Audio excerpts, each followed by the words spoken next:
We'd been divorced for 7 years and could barely stand being in the same room together. So when our kids came to us crying and begged us to get married again, our first thought was, absolutely not. It was the craziest, most impossible idea we'd ever heard. But we did it. And that decision to walk down the aisle a second time, to put on a show for our children, nearly destroyed what was left of our family all over again. Because there was one secret from our past, a secret I thought was buried for good, that was about to crawl out and threaten to make the whole thing an even bigger disaster than our first marriage. Our story doesn't have a fairy tale beginning. It has a bitter ending. When Mark and I first got married, we were just like everyone else, young, idealistic, and so sure that our love could survive anything. We built a life, had 2 amazing kids, Lily and Tom, and for a little while it really felt like we had it all. But love isn't always enough to hold 2 people together, especially when resentment moves in and makes itself at home. The end of our first marriage wasn't one big explosion. It was a slow, painful death by 1,000 paper cuts. It was the fights that blew up over nothing and ended in days of suffocating quiet. It was how we stopped looking at each other, how we started talking through the kids instead of to each other. We got really good at using silence as a weapon. The air in our house got so thick with things left unsaid that you could feel it, like it was hard to breathe. By the time we finally signed the divorce papers, the main thing I felt was relief. It was less like a failure and more like a necessary amputation. We had to cut each other out of our lives just to survive. The next 7 years were a masterclass in co-parenting from a distance. We existed in a cold, functional truce. Handoffs were at the curb. Conversations were texts about dentist appointments and report cards. We never set foot in each other's houses. We split school events down the middle. One of us would take the first half, the other would take the second, and we'd trade off with a tense nod in the parking lot. Our kids, they became experts at living in this broken world.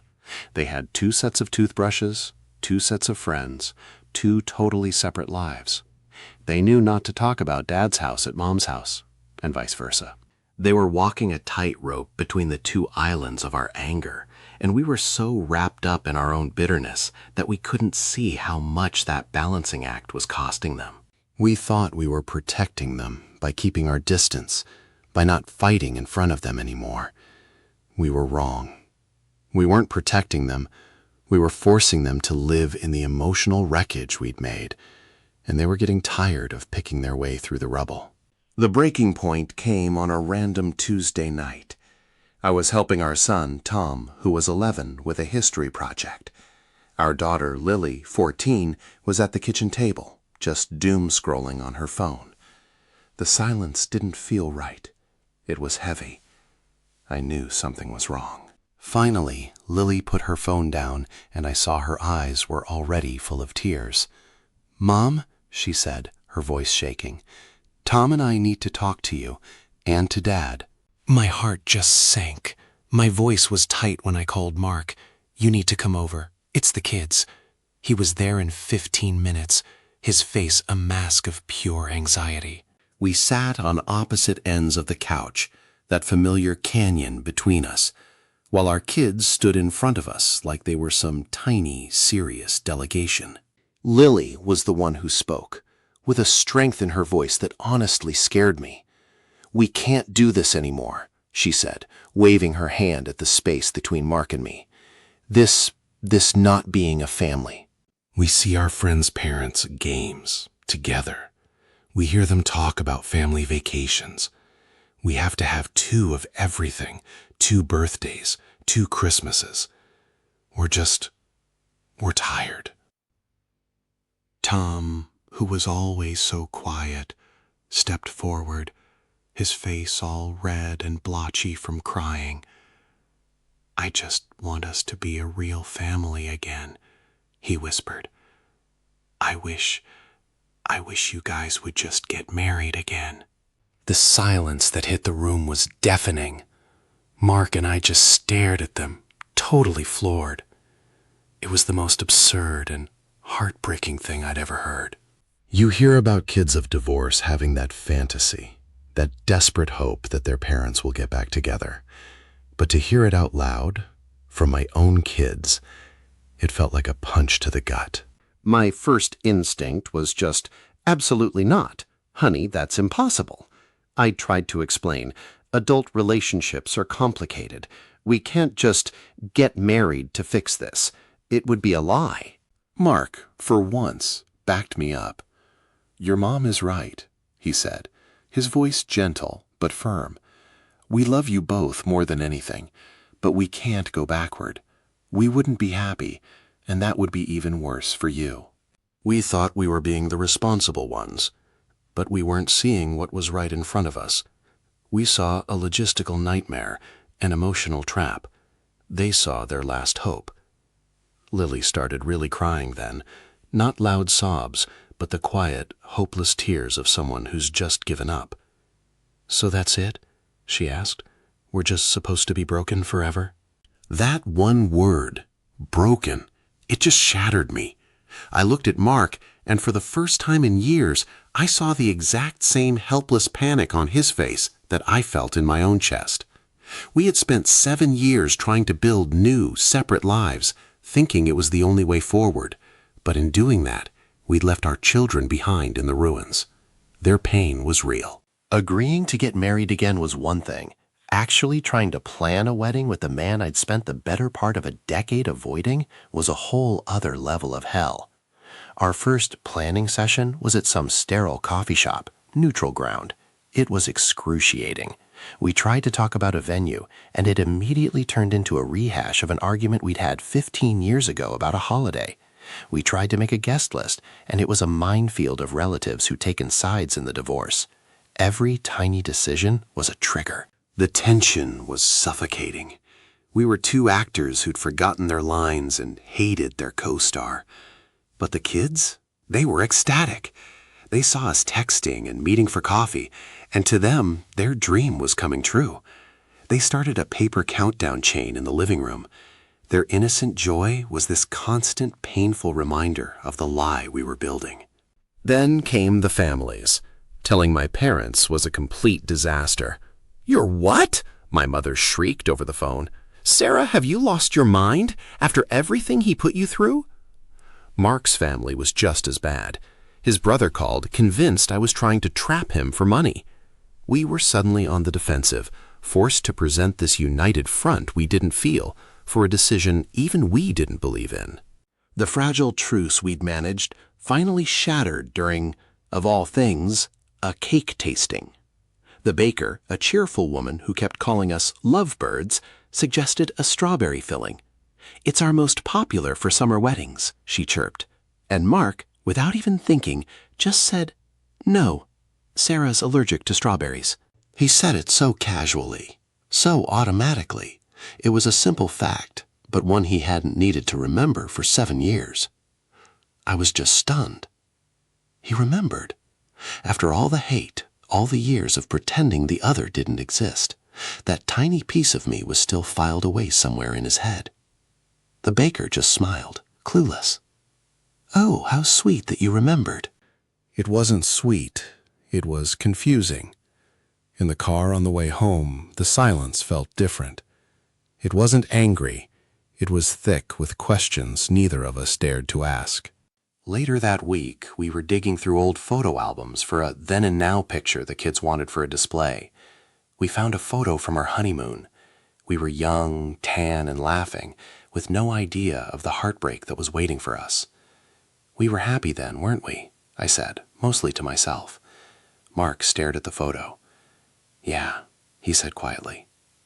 "We were." For just a second, the man sitting next to me wasn't my bitter ex-husband. He was the boy I fell in love with. It was this dangerous flicker of warmth in the frozen tundra of our relationship. It made the performance feel real, and that was terrifying. It was easier when this was all just a lie for the kids. But these little moments, these ghosts of the love we used to have, started to complicate everything. They made me wonder if maybe, just maybe, this wasn't only for the kids anymore. And that thought was way more frightening than the lie itself. The moment the whole charade was set to either completely implode or turn into something terrifyingly real came 2 nights before the wedding. We were in my living room, surrounded by half-written place cards and favor boxes, trying to write our vows. The absurdity of it was almost funny, writing promises for a future we had no intention of sharing. I was struggling, trying to find words that would sound believable to our kids, but wouldn't feel like a total betrayal of myself. Mark, on the other hand, was writing furiously in a notebook, actually taking it seriously. "What could you possibly be writing?" I asked, an edge in my voice. "A detailed list of your contractual obligations?" He looked up. His expression was impossible to read. "I'm writing about honesty," he said. "About starting over without making the same mistakes. About promising to tell the truth, even when it's hard." And something inside me just snapped.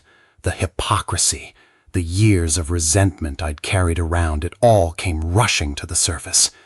"Honesty?" I laughed, but it was a bitter, hollow sound. "You want to stand up there and talk about honesty? You?" He looked genuinely confused. "What is that supposed to mean?" "It means, how can I stand up there and promise to be honest when our entire past, the real reason we fell apart, was built on a lie?" My voice was shaking. My heart was pounding. "I have no idea what you're talking about," he said, getting to his feet. "Our marriage fell apart because we were miserable. We fought constantly. We grew apart." "No," I said, the word cutting through the air. "It fell apart because I knew about you and Jessica." The name just hung there between us. The color drained from Mark's face. Jessica. A colleague of his from years ago. A work trip. A single night I was never supposed to know about. I'd found an email, a digital confession he never knew I saw. But I never confronted him. Instead, I let that knowledge poison me. He just stared at me. You knew? How long?"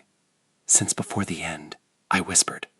"I've always known." The shock on his face turned into a wave of other emotions. Guilt, shame, and then defensiveness. "Why?" he finally choked out. "Why didn't you ever say anything? We could have, I don't know, we could have talked about it, tried to fix it." "Because I didn't want to fix it," I finally screamed, the confession ripping out of me. "I wanted you to punish you. I wanted you to feel as miserable as I did, and I let you believe it was just us failing. I let you take half the blame for something that was entirely your fault." All the air left the room. The truth, after nearly a decade of silence, was uglier than I ever could have imagined. We just stood there, 2 strangers, in the wreckage of a life we had both completely misunderstood. This wedding, this ridiculous, fragile thing we were doing for our kids, was now built on an even bigger lie than we'd realized. And with the ceremony just 48 hours away, we had to decide if the secret that destroyed our past was about to cancel our future. We were at a complete breaking point. Everything was about to fall apart, again. The ground had just fallen out from under us. If you've ever had a secret from the past come back and threaten to change everything, you know the feeling. How do you even begin to deal with that? I didn't sleep. I just sat on my bed staring at the white dress hanging on the closet door. It looked like a costume for a play I didn't want to be in anymore. Mark had left after the fight, and we hadn't spoken. A part of me hoped he wouldn't show. It would be an easy out. We could tell the kids he got cold feet. It would hurt, but at least it would be over. The morning of the wedding was bright and sunny, which felt like a cruel joke. Lily and Tom were practically vibrating with excitement. They came into my room in their new outfits, Lily in a soft blue dress and Tom in a tiny suit and tie. Seeing their hopeful faces was like a knife in my gut. They had no idea about the bomb that had gone off the night before. How could I tell them? How could I look at my son, who had proudly picked out his dad's tie, and my daughter, who had helped me with my hair, and tell them it was all off?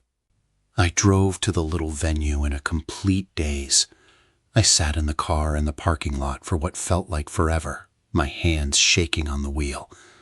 I could see the guests inside. I saw my parents, their faces a mix of concern and resignation. And then I saw Mark. He was standing up front by the floral archway, just staring straight ahead. He was there. He didn't run. That almost made it harder. Now the choice was mine. I could get out of the car, or I could drive away. While I was sitting there, frozen, I saw Lily and Tom press their faces against the window of the venue, searching the parking lot for me. And the look on their faces wasn't just excitement anymore. It was anxiety. It was that old fear creeping back in. In that instant, everything